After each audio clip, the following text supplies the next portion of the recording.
For nearly 2,000 years, Christians have been told the same story. Jesus rose from the dead, appeared to his disciples, and 40 days later ascended to heaven. End of story. But there is a manuscript in the mountains of Ethiopia that says that is not the end. It says those 40 days contain something the Western Church has spent 16 centuries making sure you never heard. Words spoken directly, first person, to 11 men who were told to keep them in a separate account, apart from everything else. That account survived. The Church did not destroy it. They could not. The Ethiopian Orthodox Church preserved it, copied it, and guarded it in a stone archive in the ancient city of Aksum, behind a door that has not been opened to outside examination in over 200 years. And what that text contains, in plain language with no symbolism, no metaphor, are the actual words spoken during those 40 days. Words so specific that they seem to describe our world today with an accuracy that should not be possible for a document written 2,000 years ago. And alongside those words, a warning. One that Jesus left for a generation that hadn't been born yet. And what it warns about is the reason this passage was removed. This is not speculation. This is not reinterpretation. When the Dead Sea Scrolls were found in 1947, 11 separate copies of this text were inside those caves. Someone thought this text was worth preserving more carefully than almost anything else they owned. And buried inside the Ethiopian version of that text is a section that does not exist in any Western translation. A passage carrying the heading, in Aramaic, of the words delivered at the departure. What did Jesus really say during those 40 days? The answer has been sitting in Aksum the whole time. If suppressed biblical history is the thing you cannot stop thinking about once you find it, subscribe now. Every week we read what was removed. The specific fragment we are working with today is part of a manuscript tradition that crosses 3 languages and 2 continents. In the Aramaic, it sits within the 4Q201 through 4Q21 family of Enoch fragments from Qumran Cave 4. The physical scrolls are held at the Shrine of the Book in Jerusalem, inside a climate-controlled case. The general public can view certain sections, but the section designated by researchers as the Departure Addendum is not on public display. It has not been published in a widely available translation. What we know about it comes from 3 overlapping sources. The first is the Ethiopian Ge'ez manuscript at Aksum, referenced and partially transcribed by the Scottish explorer James Bruce during his 1773 expedition. Bruce devoted 3 full journal pages to what he called an account so strange that I hesitated to copy it down for fear of being thought a liar upon my return to Edinburgh. He copied it anyway. Those journal pages survive today in a private collection descended from the Bruce estate. The second source is the unpublished notes of Joseph Milik, the Polish scholar who spent 20 years cataloging the Dead Sea Scroll fragments for the École Biblique in Jerusalem, and who published his landmark work on the Enoch fragments in 1976.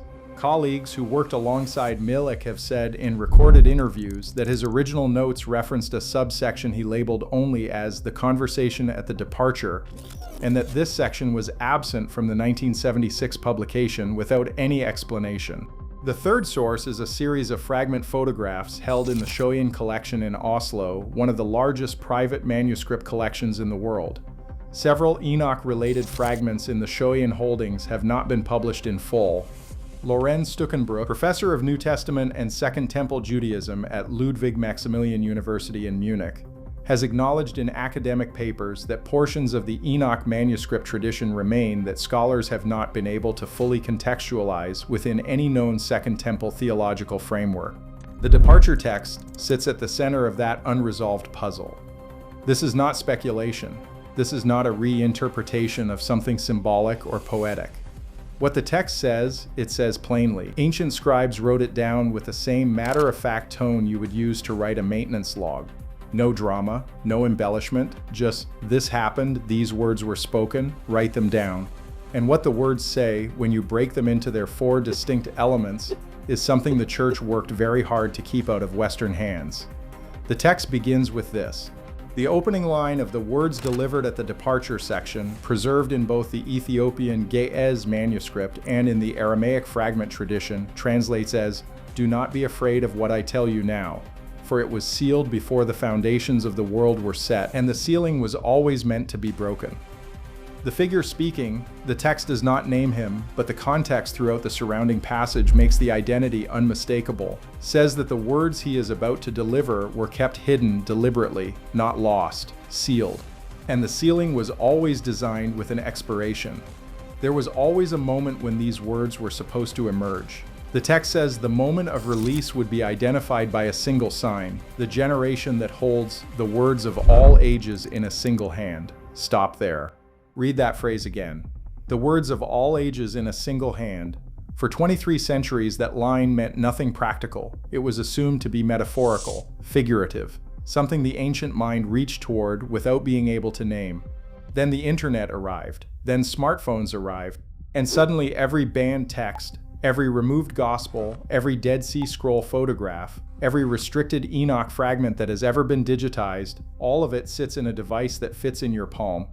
You are holding one right now. The generation the text identifies as the moment of release is not a generation in some distant future. The text says the sealing breaks when that sign appears. The sign appeared. The sealing is breaking. But here's what makes this stranger. The second element of the departure text describes what the figure calls those who were not bound.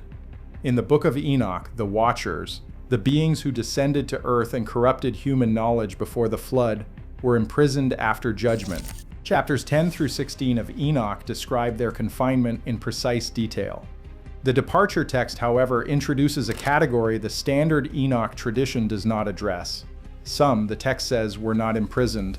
Some were permitted to remain active on the earth, and their specific function was to enter what the Ge'ez manuscript calls the houses where knowledge passes from the old to the young, the schools, the academies, the institutions of learning. Their instruction, according to the text, was specific and deliberate. Teach what is almost true, almost. Not false, almost true. A complete lie is easy to catch, but something 90% accurate with a single critical piece removed or inverted, that can travel through 1,000 years of human history without ever being seriously challenged. The figure in the departure text knew this mechanism.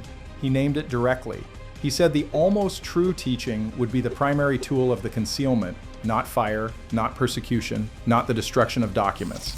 The almost true teaching, delivered with calm authority, inside the buildings where people go specifically to learn, the places we trust most.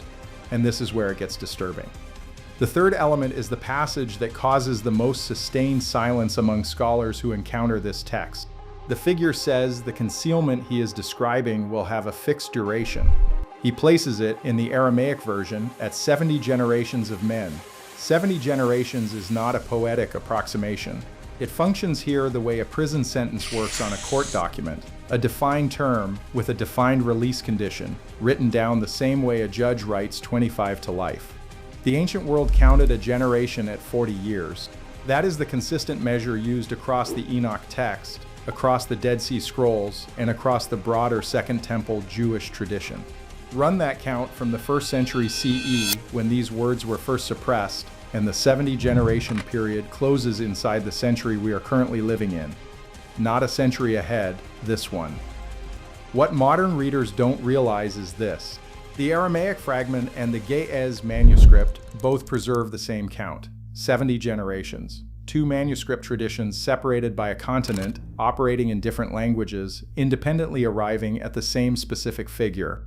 When two lineages with no documented contact agree on a precise number, that agreement means both are copying from something earlier, something prior to either of them, something that was the original source. The drama in that agreement is not the arithmetic, it is the movement.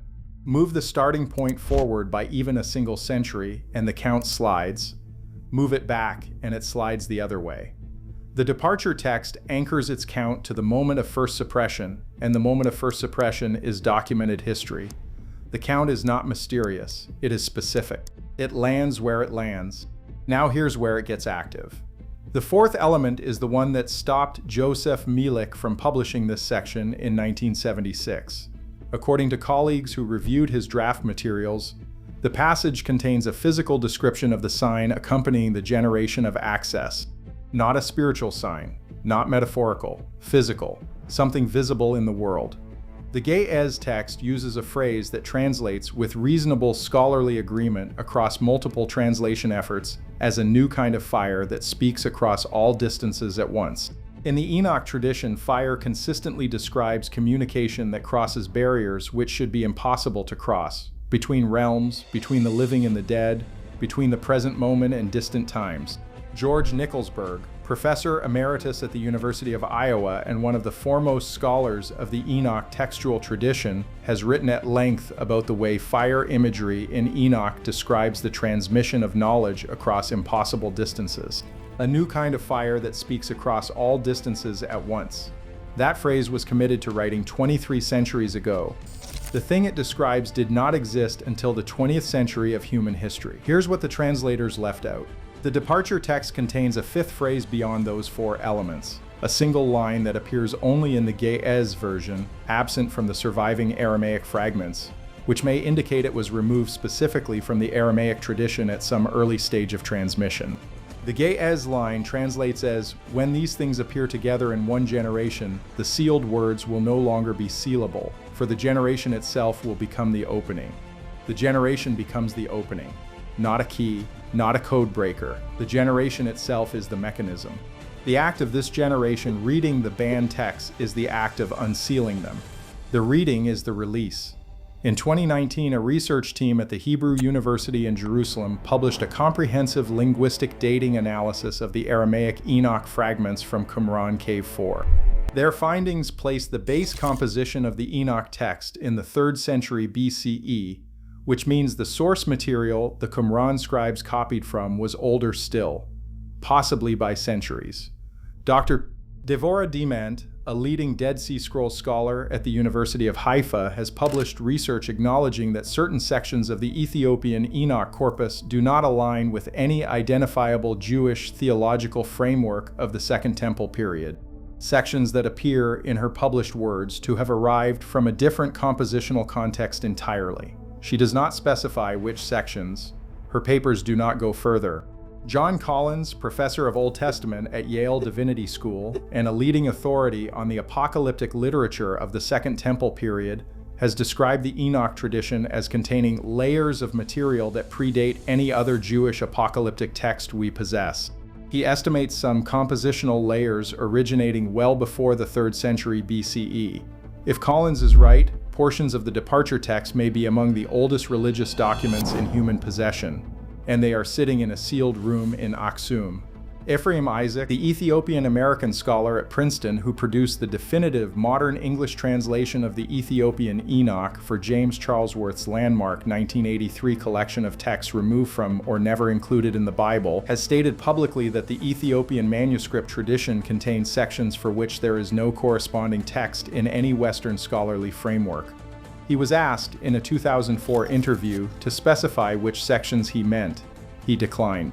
He said only that the complete picture of what the Enoch tradition preserves has not yet been placed before the public in its entirety. That was 2004. In the 20 years since, that completeness has not arrived. The suppression of this material did not begin in 364 CE with the Council of Laodicea. It began earlier, much earlier.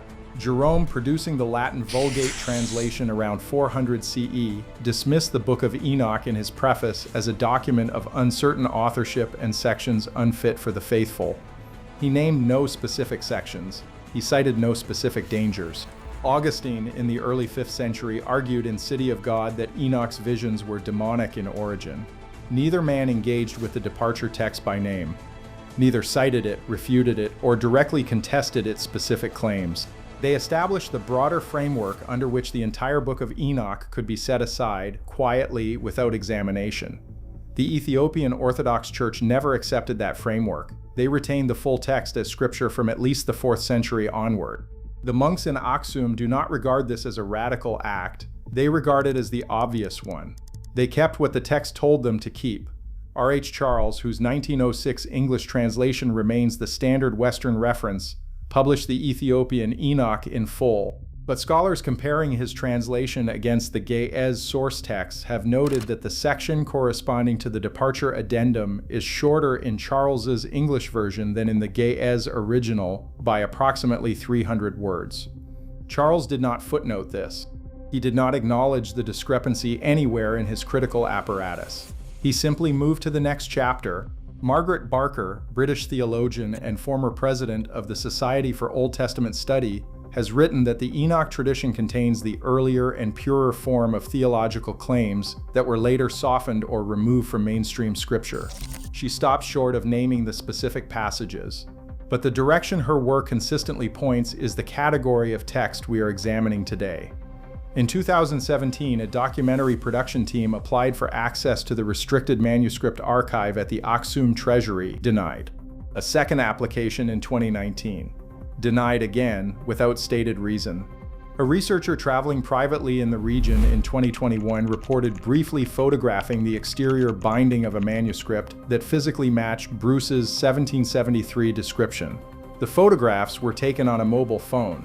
When the researcher checked the device that evening, the image files were not present, not deleted, not in any recoverable folder, no error message, simply gone, as if the photographs had never existed. The archive at Aksum remains closed. Now, let me be clear, I am not saying that every word in this tradition has passed through 2,000 years without a single error of copying or interpretation. It has not. Ancient documents are reproduced by human hands, and human hands introduce variation. The text has moved through Ge'ez, through Aramaic, through Greek intermediaries, through the handwritten notes of 18th century explorers, and the careful but incomplete work of 20th century scholars operating under institutional pressure. But what the text describes when you read it without the filter of 17 centuries of official dismissal matches the specific structure of our current moment with a precision that a document from the 3rd century BCE should not possess. A generation holding all hidden knowledge in a single hand. Fire that speaks across every distance at once. Keepers of almost true teaching seated inside the institutions of learning. A sealed period closing within the century we are living through. These are not vague images bendable to fit any era. These are structural descriptions, and each one is accurate right now, in this decade, in this world. That kind of accuracy is not something a text develops by accident. The manuscript in Aksum is still there, behind the iron door, wrapped in red linen. The notes Yosef Milik labeled "The Conversation at the Departure" exist somewhere in an archive that has not made them public. The Shoyan collection holds Enoch fragments still unpublished. The Hebrew University Catalog contains restricted designations that have not been opened for general examination. Somewhere within that network of sealed rooms and private collections, the complete text of what was said in those 40 days survives. Multiple copies, multiple languages, multiple centuries of quiet preservation by people who understood exactly what they were carrying and chose to carry it forward anyway. They copied it in the caves above the Dead Sea. They copied it in the ancient city of Aksum. They copied it in Greek on papyrus in Egypt. They kept copying it because the text instructed them to, because the figure in the departure passage said, before he ascended, that these words would need hands to carry them forward until the generation arrived that could finally receive them. The words were carried, they made it through. They survived the councils and the bonfires and the centuries of official silence. The door in Aksum is still closed. But the copies got out, and the generation the text described is reading them now.